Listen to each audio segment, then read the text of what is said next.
Back at Snappy Tomato Pizza, Coach Jason Simpson, UT Martin wins the game over Murray, 66-59, the final score in that one.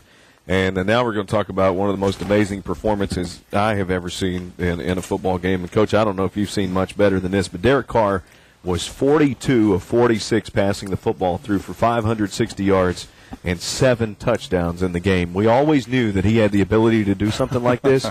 Well, he did it. Well, blame it on me. I guess I hadn't called enough passes over the years. But no, if you go back and look at that, we threw 46 passes, and I guess we probably called 48 or so because he scrambled on one or two, and but we've probably been throwing the ball 38, 39 times. Okay, a game. So you're only talking about, and we got 80 plays. You're only talking about 7 or 8 more times, and a lot of those are those shorter screens. That's just something we've kind of committed to, and some of it is we had to because we haven't effectively run the football. So a lot of those little short screens or run plays, and those receivers are doing a great job. But very proud of Derek. I mean, he, this is what we've been working for to get into this 5th year to where things have slowed down for him. Doesn't mean he's he's going to play at that level for the rest of the year. That's going to be hard to match. I mean, you saw Geno Smith, 2 weeks ago from West Virginia, right? Have that, threw more touchdowns than he did the incompletions, which Derek did this week. And then this week they lost at Texas Tech. So a lot of it has to do with getting that protection. Receivers making some great catches because, as you alluded to the break, I mean, probably 5 to 6 of those were kind of circus catches. Right. And very proud of the concentration of that receiver core. And the guy I want to mention, like you said, we had 3 guys that had over 100 yards receiving. First time in school history. And one of them, and I in a team meeting today, I brought some positive attention to him, Chris Thompson. Chris Thompson started for us 2 years ago as a redshirt freshman and has gone through 2 different knee injuries, one of them being a surgery. And over the years, he's had to change his role a little bit now that Butler's in here and Quentin Sims is in here and Chris has been hurt. And, so it takes a little bit of, you've got to be a team guy to kind of, take that, redefine your role. And he did that, and we started playing more 3 and 4 wide receiver sets these last few weeks, and he wasn't getting a lot of balls early. He was kind of blocking more and running complementary routes to get these other guys open. But this week, it just worked out with the certain coverages that Carr was able to get the ball to him, and I thought he responded, did a great job. He had 2 crucial third down conversions and made some tough catches in traffic, and real proud.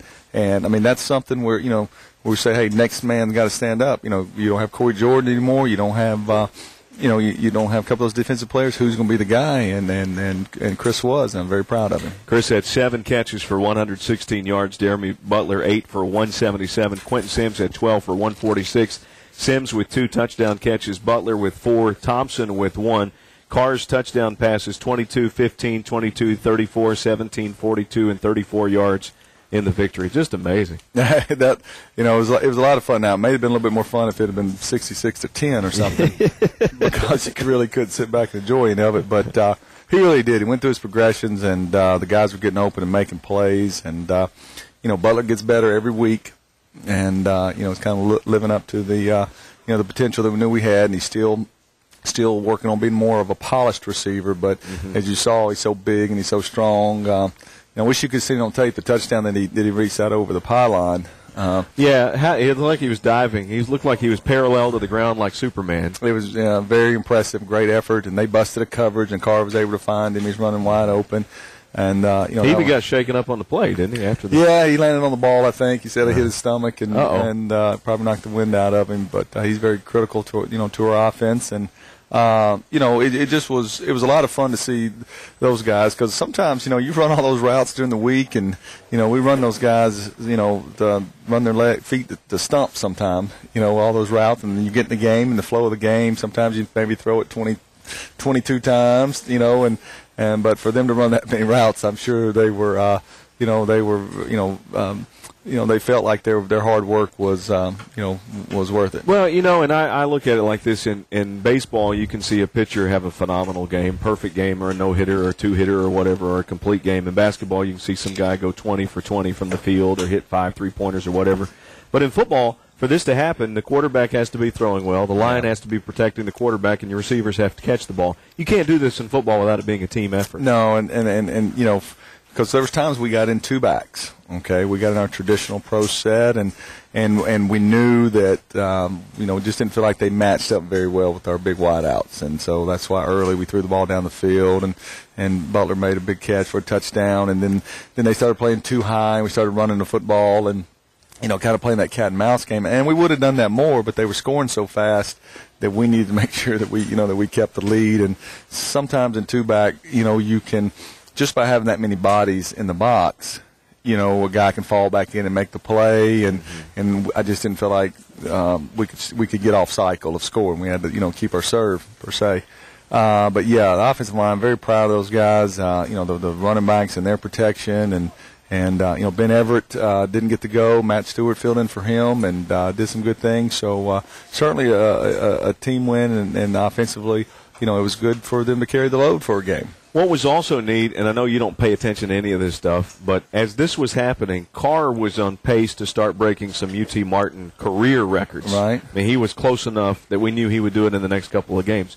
Well, he started doing that then, single-game records, career records, and then we thought, wait, we're approaching OVC records. And then we saw Brockman also approaching OVC records because he was having a game. Yeah. And all this stuff was coming together, and half the game our nose was in the record books because records were just being shattered left and right. Well, like I said, I wish our records would have been for the number of sacks that we got and interceptions, but at least we held up in the bargain. But no, Derek, that's neat, and that's things I told him about today, that his kids will be able to show the record books and things. But there's one thing that I want him to get, and he wants more than anything, is that conference championship. And if it takes throwing no touchdowns or 6 touchdowns a game, that's what we're out to do. When the game was over, you said this one is for Fred. We'll take a break. Can you tell us how he's doing? Because he's doing better, right? Doing good, as good as we expected, and saw him Saturday after the game. Okay. So all right, well, hold on. I want to hear that story when we come back. Skyhawk Talk continues from Snappy Tomato Pizza on the Skyhawk Sports Network.